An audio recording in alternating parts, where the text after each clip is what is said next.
République de Guinée, il va falloir être indulgent avec le successeur de M. Mamadi Doumbouya. Je ne sais pas qui succédera à M. Doumbouya, mais je crois sérieusement que je plains déjà son sort.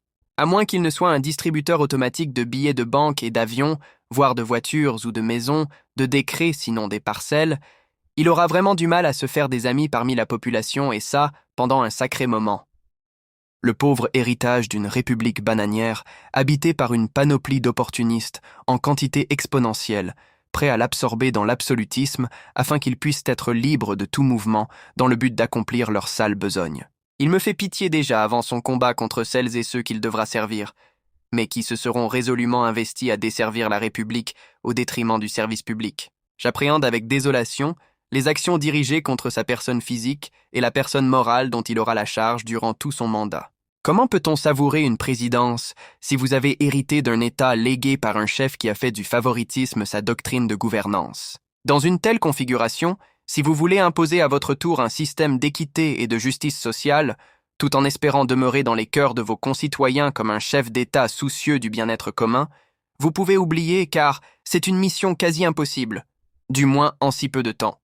Vous arrivez au pouvoir dans un pays où le mérite et la morale sont optionnels dans le processus d'intégration et de promotion dans le service public, mais vous voulez faire du mérite et de la confiance les seuls parrains viables et crédibles pour accéder à des postes à responsabilité. Je me demande comment vous allez survivre à l'assaut d'invectives des lobbies qui se sont formés sur le mensonge d'État. Je n'aimerais pas être à la place du successeur de Mamadi, car il doit être capable à la fois à faire son travail et faire face à tous ces parvenus qui ont pris goût à la mendicité du luxe, aux crieurs publics ainsi qu'au web insolent.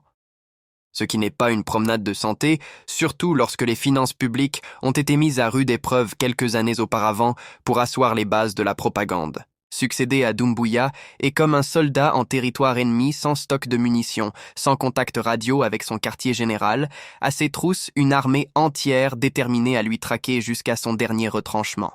Si on ajoute à cela la connaissance du terrain qui est en leur faveur, la chance de survie du soldat est assez minime à moins qu'il ne devienne soudainement le soldat Ryan dans le film intitulé « Il faut sauver le soldat Ryan ».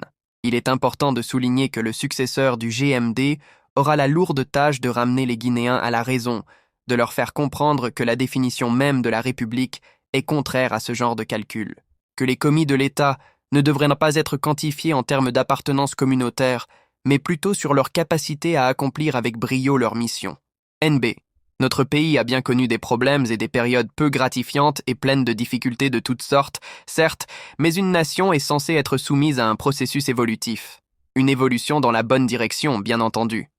Cependant, après avoir perpétré un coup d'État militaire et confisqué le pouvoir en tenant les discours de rupture avec les mauvaises habitudes, lorsqu'on voit un tel tableau et les pratiques bizarres qui vont avec, on ne peut que plaindre le successeur d'un tel chef d'État.